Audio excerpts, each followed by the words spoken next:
BPL দেশের একমাত্র franchise টি-20 tournament. পুরনো বিতর্ক ছেড়ে এবারের আসরকে ঘিরে নতুনভাবে পরিকল্পনা করেছিল বিসিবি। শুধু কি তাই, আয়োজনের দায়িত্ব নিতে যুক্ত হয়েছিল বিশ্বখ্যাত ইভেন্ট ম্যানেজমেন্ট প্রতিষ্ঠান আইএমজি। কিন্তু এখন সবকিছুই অনিশ্চয়তার মধ্যে।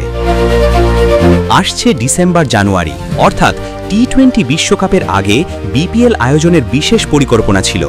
কিন্তু হঠাৎ করেই জটিলতা ও সময়ের অভাব দেখিয়ে বিপিএলে কাজ করতে অনিচ্ছা প্রকাশ করেছে প্রতিষ্ঠানটি, যা বিসিবির কাছে নিঃসন্দেহে বড় ধাক্কা। কারণ তাদের ওপরই ছিল বিপিএলকে নতুনভাবে উপস্থাপনের প্রত্যাশা।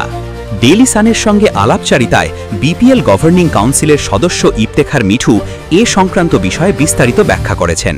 তার ভাষায়, আমরা আইএমজির সাথে কথা বলেছি। তারা বলছে সময় খুবই কম, তাই পুরোপুরি যুক্ত হওয়া কঠিন, তবে যতটা সম্ভব সহযোগিতা করতে তারা আগ্রহী। তবুও হাল ছাড়তে রাজি নয় বিসিবি। বোর্ডের এই গুরুত্বপূর্ণ কর্মকর্তার ভাষায়, আমরা বিপিএল বাতিল করতে পারি না, এটা আয়োজন করতেই হবে, না করলে আগামী বছর আরও বড় সমস্যা তৈরি হবে। বহু আগে থেকেই সিদ্ধান্ত নেওয়া হয়েছে এবারের বিপিএল ডিসেম্বর জানুয়ারিতে অনুষ্ঠিত হবে, ঠিক টি-20 বিশ্বকাপের আগে।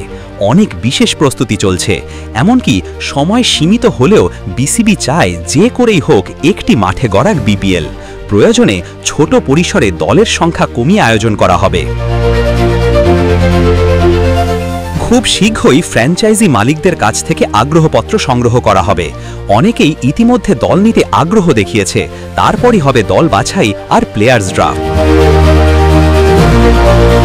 গত আসরে ম্যাচ ফিক্সিংয়ের অভিযোগে লিগের ভাবমূর্তি কিছুটা ক্ষতিগ্রস্ত হয়েছিল, তাই এবার বিসিবির লক্ষ্য একটি পরিষ্কার নির্ভুল বিপিএল আয়োজন। সেজন্যই আনা হয়েছে এক মার্শালকে, যিনি শুধুমাত্র অ্যান্টি করাপশন ইউনিটের কার্যক্রম তদারকি করবেন।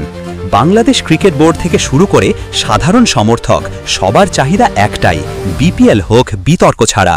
মিঠু বলেন, আমরা চাই এবারের বিপিএল হোক এমন এক বিকেলের টুর্নামেন্ট যেখানে কোনো বিতর্ক থাকবে না, শুধু থাকবে ক্রিকেটের উত্তেজনা।